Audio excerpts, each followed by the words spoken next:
2 months after the Lewiston mass shooting, Maine's politicians waded into the thorny, predictable, and necessary debate over gun violence. When the Democratic-controlled state legislature reconvened this past January, there was consensus that lawmakers and Maine's Democratic governor would respond to what happened.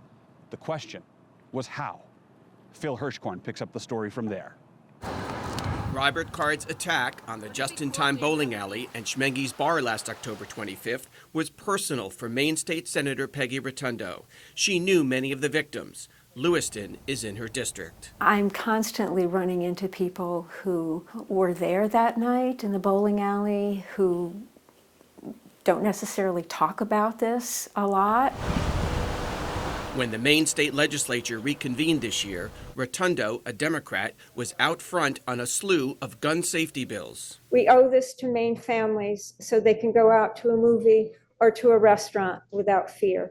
She was the lead sponsor of a bill to impose a 72-hour waiting period to collect a legally purchased gun, and the governor's bill to expand background checks to private gun sales and to improve the state's yellow flag law that had befuddled the sheriff's department informed about Robert Card. Rotundo, as the Appropriations Committee co-chair, also shepherded $42 million in new funding for mental health crisis centers and programs around the state. For me, it's about reducing gun violence within communities and making communities safer for everyone living in them. We will talk with our representatives before they enter. From the start of the session, proponents of gun safety measures rallied legislators to do something.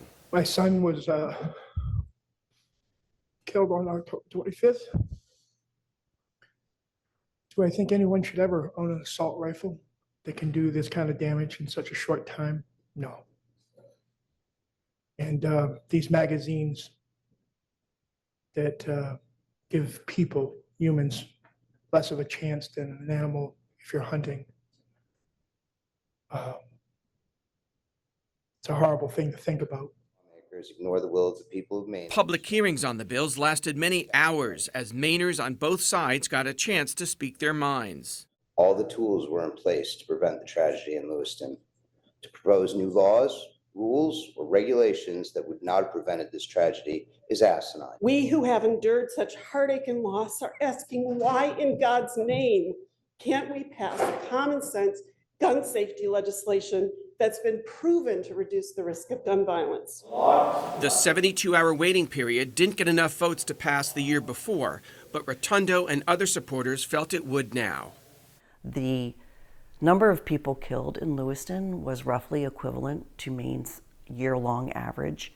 Democratic State Senator Ann Carney of Cape Elizabeth co-chairs the legislature's Judiciary Committee, which handled the bills that Carney supported. I think it caused everybody to say, how can we make our state safer? The 72-hour bill was touted as a cooling-off period, most helpful to prevent suicides, which accounted for 87% of Maine gun deaths in 2022, the last year for which there's complete data.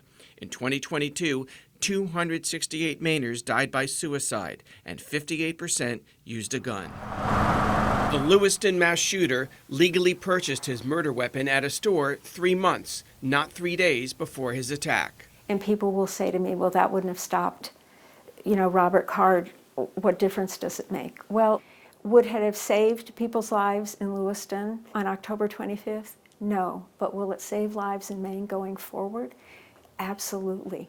The bill's opponents argued a waiting period would infringe on their Second Amendment rights and could especially put women in danger. Once a background check has already been passed, imposing an arbitrary waiting period could be the difference between life and death for someone looking to leave a domestic violence situation. That's 72 hours. You're denying someone the ability to defend themselves.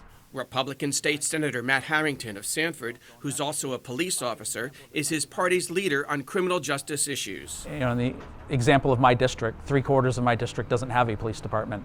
So you could be waiting 20, 30, 40 minutes for a deputy or a state trooper to respond. But advocates for domestic violence victims told legislators a woman with a gun is likely to see it used against her. A gun is not going to be a good safety plan to help defend themselves against somebody who's assaulting them. I just wholeheartedly disagree with that connotation. There are many women who are fully capable of defending themselves. After the legislature passed the bill, Governor Janet Mills expressed mixed feelings about the waiting period, but did not veto the bill. She cited the arguments about suicide prevention as persuading her to let it become law. The pro-gun owners' rights Sportsmen's Alliance of Maine, which gave Mills an A rating in her 2022 re-election race, plans to sue to overturn the waiting period. All it does is delay honest people from getting a firearm if they need it. Why don't you just call the police, David? Because it's going to take a while for the police to get there. In Portland, that works. In Lewiston, that works. In Bangor, that works. Not in rural communities. You might not see a police officer for an hour. And it's my right under the Constitution to be able to defend me and my family. And if I pass all the government screenings, I should be able to do that. No Maine legislators proposed a ban on the kind of semi-automatic long guns known as assault weapons, like the Ruger rifle used by Robert Card. That disappointed Nicole Palmer, who leads the Maine Gun Safety Coalition. Banning assault weapons would certainly be a very valuable tool in helping to prevent mass shootings in particular.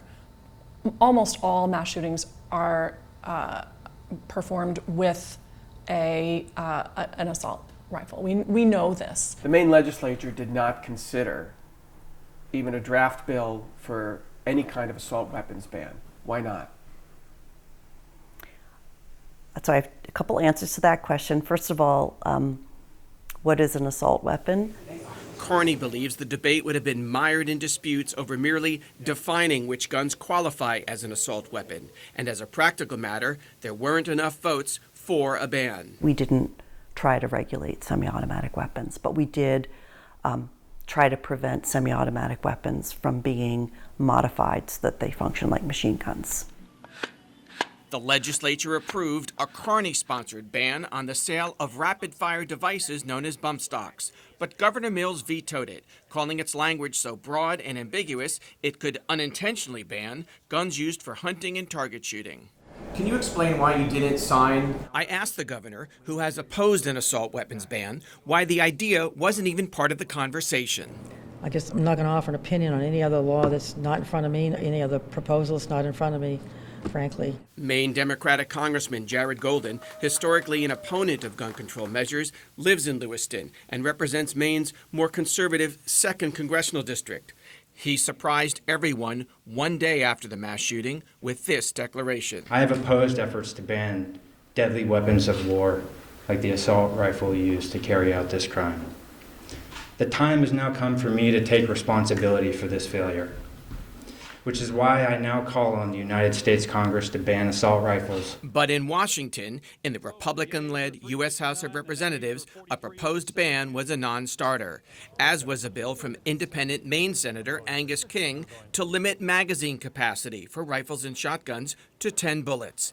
It didn't even get a committee hearing in the Democratic-controlled U.S. Senate. The shooter at Lewiston had two 20-bullet magazines duct taped together, so he could just keep firing. And what we tried to focus on in this bill is not the appearance of the weapon, but its lethality and functionality. Again, that I sincerely believe will protect me. In Augusta, Maine Democrats, who control the majority in both chambers, did not follow the lead of King or Golden. My guiding principle was to get past the most protective legislation we could, and we didn't have a sense that we could get legislation that restricted semi-automatic weapons passed. What Carney and the Democrats could pass, with the governor's backing, was expanding background checks to cover, for the first time in Maine, private gun sales that are advertised. Where it's not somebody transferring a firearm to someone who's known to them, but transferring a firearm to somebody who they know nothing about. Those will be subject now to background checks. And I think that that's going to be really good for our state.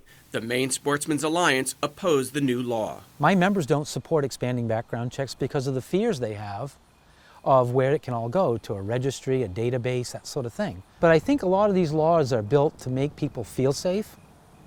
I don't want to pass laws that make people feel safe but don't do anything.